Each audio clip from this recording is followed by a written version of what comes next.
കിണറ്റിലെ വെള്ളം ശുദ്ധീകരിക്കാൻ വേണ്ടിയിട്ട് നമ്മൾ ഇത്രയാണ് ഇട്ട് കൊടുക്കുന്നത്. ഇത് ജാസിഫ് ഖാന്റെ വീടാട്ടോ, ജാസിഫ് ജസീർക്കാക്കന്റെ വീടാണ് ഇത്. കോയക്കായിനൊക്കെ അറിയോ ഗൈസ് നിങ്ങൾക്ക്? പാട്ട് പാടുന്ന ജമീൽ താത്ത, അച്ഛമ്മേന്റെ ഫ്രണ്ട്, ബെസ്റ്റ് ഫ്രണ്ട്. അപ്പം ഇത് ഇത്രയാണ്. ഇത് നമ്മൾ ഇവിടെ കുരുവട്ടൂർ പോയിട്ട് വാങ്ങിച്ചു കൊണ്ടുവന്നതാണ്. ഇതെങ്ങനെ ഇട്ട് കൊടുക്കണമെന്ന് വെച്ചാൽ കുറച്ച് ഇട്ട് കഴിഞ്ഞിട്ടോ ഗൈസ് കാണിച്ചെടുക്കും. ഇത് നമ്മളിങ്ങനെ വിതറി ഇങ്ങനെ ഇട്ട് കൊടുക്കണം.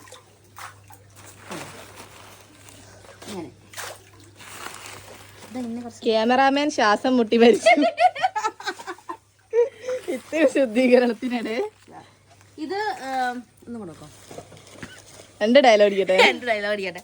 ഇതിപ്പോൾ ഇങ്ങനെ ഇട്ട് കൊടുത്ത് നമുക്ക് വൈകുന്നേരം ഒക്കെ ആകുമ്പോഴേക്ക് തന്നെ ഒന്നുകൂടി തെളിഞ്ഞ് വരും.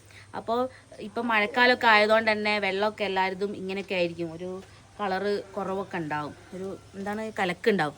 അപ്പോൾ ഇതിട്ട് കൊടുക്കുന്നത് നല്ലൊരു ഓപ്ഷനായിട്ടാണ് തോന്നുന്നത്. പണ്ട് മുതൽക്കേ എല്ലാവരും യൂസ് ചെയ്ത് വരുന്ന ഒരു കാര്യം കൂടിയാണത്. ഡെഡിക്കേഷൻ ലെവൽ നിങ്ങൾ നോക്കണം. വെയിലത്തത് കയ്യിലൊക്കെ ആവും ഇങ്ങനെ.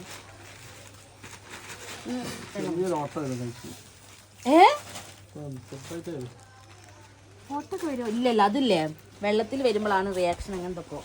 ഇത് ഞാൻ പഠിച്ചിരുന്നു 10ാം ക്ലാസ്സിൽ പഠിച്ചില്ലേ? എന്ത് 8ാം ക്ലാസ്സിലാണ് പഠിച്ചത്. സിലബസ് മാറി. ഇതെന്താ ഇതിന്റെ പേര്? എന്താ പേര് പറഞ്ഞോട്? ഇത്തിള്. ആ കൊടിയുടെ അടുത്തേക്ക് എന്നാലേ എന്നെ കൊണ്ടുപോകുന്നത്.